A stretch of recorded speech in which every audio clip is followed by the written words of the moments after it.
Dear students, next periodic properties हम cover कर रहे हैं वैलेंसी। वैलेंसी का मीनिंग क्या है? कोई भी एलिमेंट अपनी आउटरमोस्ट शेल को कंप्लीट करने के लिए इलेक्ट्रॉन का गेन या लॉस करता है। जितने इलेक्ट्रॉन का लॉस या गेन करेगा उतनी वैलेंसी होगी। तो हम वैलेंसी को डिटरमाइन कैसे कर सकते हैं? Equal to number of valence electron, या फिर हम रिलेशनशिप यूज करेंगे 8 minus number of valence electron. किसी भी कंडीशन में वैलेंसी की वैल्यू 4 से ज्यादा नहीं हो सकती। अगर आप ग्रुप मेंबर को चेक करें, उनका आउटरमोस्ट शेल कॉन्फ़िगरेशन सेम है।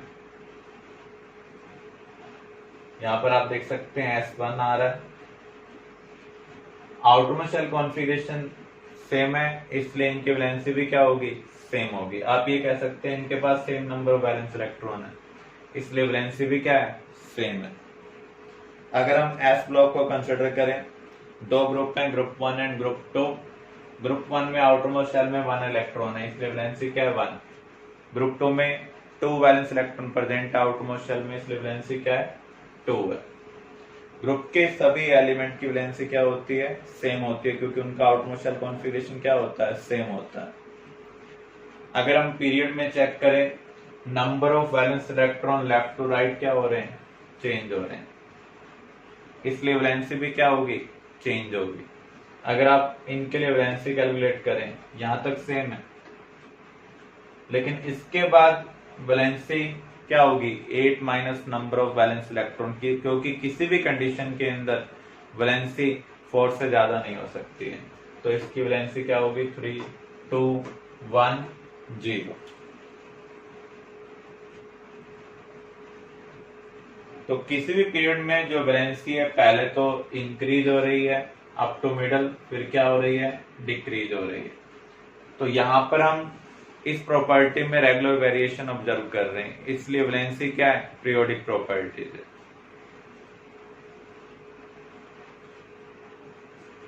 Anomalous behaviour of first element of group, जो ग्रुप का टॉप मेंबर है उसकी प्रॉपर्टी रेस्ट ऑफ मेंबर से मैच नहीं करती है। उसका रीजन क्या है? साइज स्मॉल है। साइज स्मॉल होने की वजह से जो इलेक्ट्रॉन एक्टिविटी होगी, आयनेशन एनर्जी होगी, वो ज्यादा होगी फ्रॉम रेस्ट ऑफ मेंबर। अगर आप कॉन्फ़िगरेशन राइट करेंगे तो जो टॉप मेंबर है उसके पास वैकेंट डी ऑर्बिटल्स प्रेजेंट नहीं है। डी ऑर्बिटल्स प्रेजेंट नहीं है, जिसकी वजह से वो कम बॉन्ड बनाएगा। इनको हम लेटर ऑन स्टडी करेंगे कैसे ये इम्पैक्ट क्रिएट कर रहे हैं। किसी भी ग्रुप का जो टॉप मेंबर होता है उसकी प्रॉपर्टीज रेस्ट ऑफ मेंबर से डिफरेंट होती है। इस बिहेवियर को हम क्या बोलते हैं? अनॉमलस और unusual behaviour. For example, group 14 में जो कार्बन है वो तो डबल ट्रिपल बॉन्ड बना सकता है, लेकिन rest of member single bond ही बनाते हैं। नाइट्रोजन 5 बॉन्ड नहीं बना सकता है, लेकिन ग्रुप 15 में जो फास्फोरस है वो 5 बॉन्ड बना पा रहा है। डायगोनल रिलेशनशिप, पीरियोडिक टेबल में कुछ एलिमेंट डायगोनली लाई करते हैं और उनकी केमिकल प्रॉपर्टीज सिमिलर है। लिथियम और मैग्नीशियम डायगोनली लाई कर रहे हैं। इसका रीजन क्या? प्रॉपर्टी सिमिलर होने का। जब आप लेफ्ट टू राइट मूव करते हैं तो साइज क्या होगा? डिक्रीज। टॉप टू बॉटम आएंगे तो इंक्रीज होगा। तो यहां से मान लीजिए साइज में x डिक्रीज हुआ, तो यहां से यहां पर जा रहे हैं तो x क्या हो रहा है? इंक्रीज हो रहा है। तो साइज यहां पर सिमिलर है। लिथियम और मैग्नीशियम का साइज सिमिलर होने की वजह से इनकी आयोनाइजेशन एनर्जी, इलेक्ट्रोनेगेटिविटी ये सिमिलर है, इसलिए केमिकल प्रॉपर्टीज भी क्या है? सिमिलर है। सिमिलर वे में बेरिलियम, एल्युमिनियम, बोरॉन, सिलिकॉन, इनकी केमिकल प्रॉपर्टीज सिमिलर है और ये डायगोनल लाई कर रहे हैं, इसलिए इस रिलेशनशिप को हम क्या बोल रहे हैं? Diagonal relationship. इनमें से किस एलिमेंट का साइज स्मॉलेस्ट होगा? सबसे पहले आपको ये चेक करना है, जब भी आपको आयंस दिए हो, ये आइसो इलेक्ट्रॉन स्पीसीज तो नहीं है। इलेक्ट्रॉन काउंट करें, ये सभी आइसो इलेक्ट्रॉनिक है। इसके पास भी 10 इलेक्ट्रॉन है, यहां पर भी 10, यहां पर भी 10 और यहां पर भी 10। Atomic number minus positive. तो यहां पर आइसोइलेक्ट्रॉनिक में जितना ज्यादा पॉजिटिव चार्ज होगा उतना कम क्या होगा, रेडियाई होगा। तो सबसे स्मॉलेस्ट साइज किसका है, P+5 का। If the first ionization energy of helium is 2.37 kilojoule per mole, the first ionization energy of neon is। Helium और नियॉन एक ही ग्रुप के मेंबर हैं। जब आप डाउन द ग्रुप मूव करते हैं तो आउटरमोस्ट इलेक्ट्रॉन न्यूक्लियस से फार अवे जाएगा due to increase in size.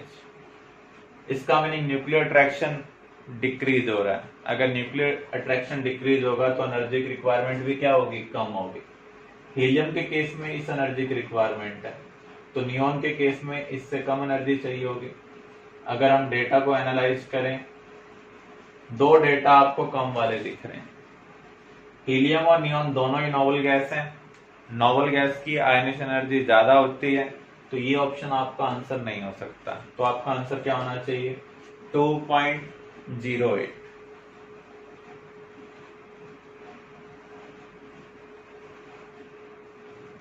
Electronegativity का हमें ऑर्डर बताना है। हमने पॉलिंग स्केल पर स्टडी किया ही था। फ्लोरीन क्या है, मोस्ट इलेक्ट्रोनेगेटिव है, oxygen second, nitrogen third. Left to right electronegativity क्या होती है, इंक्रीज होती है। कार्बन और हाइड्रोजन में से राइट में कौन लाई करता है, कार्बन, इसलिए कार्बन की इलेक्ट्रोनेगेटिविटी हाइड्रोजन से क्या होगी, ज्यादा होगी।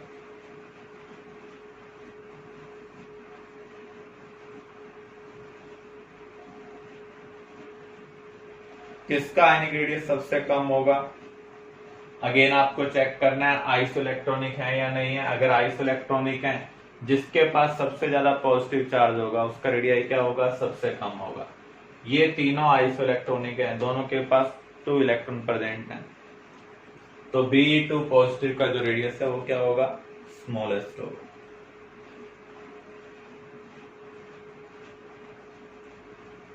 आयनिक साइज का हमें ऑर्डर बताना है। अगेन आपको आइसोइलेक्ट्रॉनिक है या नहीं है ये चेक करना है। अगर आइसोइलेक्ट्रॉनिक है, जितना ज्यादा नेगेटिव है उतना ज्यादा रेडियाई है, जितना ज्यादा पॉजिटिव है उतना कम रेडियाई है। तो यहां पर बी ऑप्शन आपका आंसर होगा, क्योंकि स्पीसीज क्या है, आइसोइलेक्ट्रॉनिक है।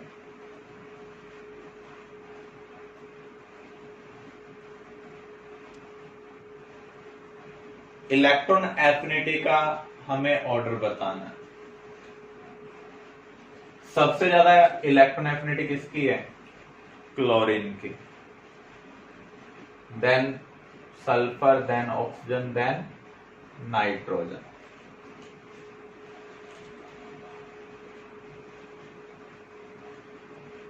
पीरियड में left to right electron affinity क्या होती है, इंक्रीज होती है, मोर नेगेटिव होती है। लेकिन कुछ एक्सेप्शन केस भी हैं, जैसे ऑक्सीजन और सल्फर में से सल्फर की ज्यादा down the group electron affinity क्या होनी चाहिए, डिक्रीज होनी चाहिए। फ्लोरीन और क्लोरीन में से क्लोरीन की ज्यादा।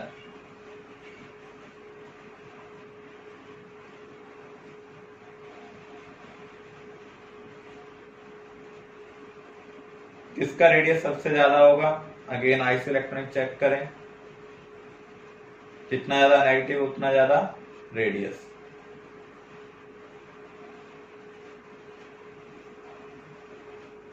In which of the following pairs there is an exception in the periodic trend of ionization energy? Beryllium और बोरॉन में से किसकी ज्यादा है, बेरिलियम की ज्यादा है, क्योंकि इसकी जो एस सब शेल है वो कंप्लीटली फिल्ड है।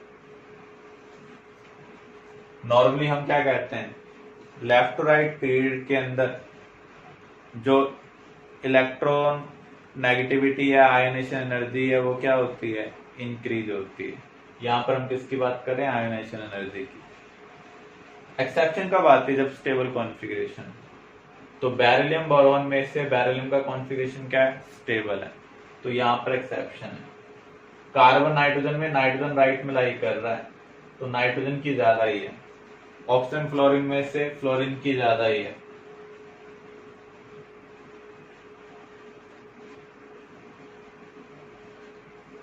The first three successive ionization energy of an element Z are 520, 7297 and 9810 kilojoule पर मोल।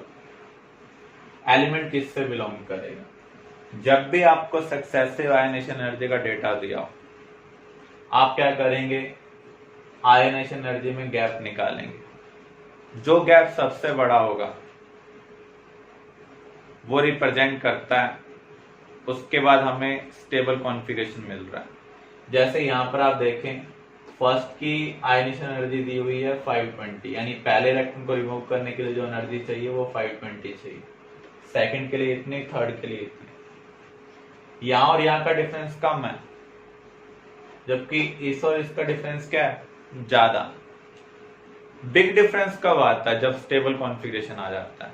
इसका मीनिंग फर्स्ट इलेक्ट्रॉन रिमूव करने के बाद हम स्टेबल कॉन्फ़िगरेशन को अचीव कर रहे हैं।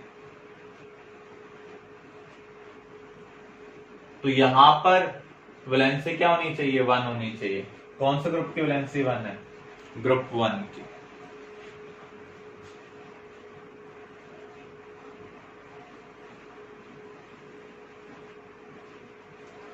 Atomic number of element is 108. This element is placed in dash block of periodic table. आपको कॉन्फ़िगरेशन राइट करना है। अब आप देखेंगे आउटमोस्ट इलेक्ट्रॉन कहां पर एंटर कर रहा है? डी में एंटर कर रहा है, इसलिए ये डी ब्लॉक एलिमेंट है।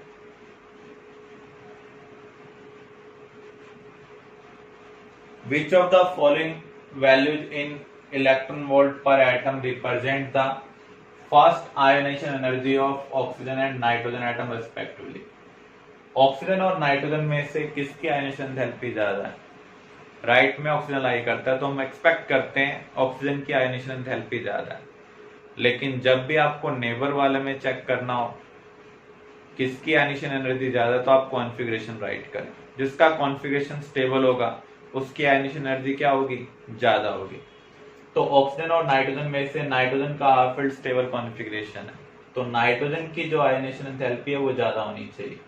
तो अगर आप डेटा चेक करें, यहाँ पर सेम दिया हुआ है, यहाँ डिफरेंट है, यहाँ डिफरेंट है, यहाँ सेम है, तो सेम वालों को तो आप रिजेक्ट कर दें। अब इन दोनों में से डिसाइड करना है। नाइट्रोजन की ज्यादा होनी चाहिए, तो ये नाइट्रोजन के लिए और ये ऑक्सीजन के लिए।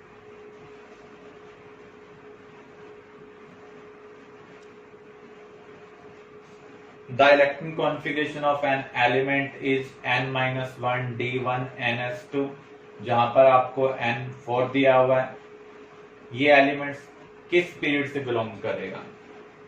आउटमोस्ट शेल कॉन्फ़िगरेशन में जो n की वैल्यू होती है, तो यहां पर n की वैल्यू क्या दी हुई है? 4। तो ये कौन से पीरियड से बिलोंग कर रहा है? 4th पीरियड से बिलोंग कर रहा है।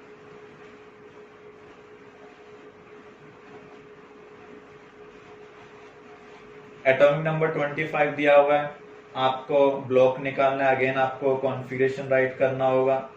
लास्ट इलेक्ट्रॉन कहां पर एंटर कर रहा है? यहां पर आप देख सकते हैं last electron D sub shell में एंटर कर रहा है, इसलिए ये कौन सा एलिमेंट है? डी ब्लॉक एलिमेंट है। In its structure an element has 4 shell, therefore it belongs to, जितनी शेल होंगी उतना ही पीरियड नंबर होगा, तो यहां पर ये 4th पीरियड से बिलोंग कर रहा है।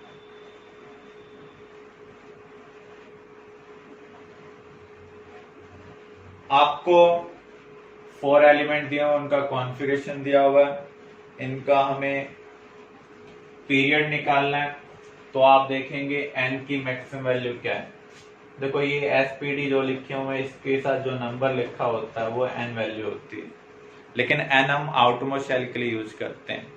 जो मैक्सिमम वैल्यू दी होगी वही पीरियड नंबर होगा। तो इसका पीरियड नंबर क्या है? 2, इसका 3, इसका भी 3 और इसका 4।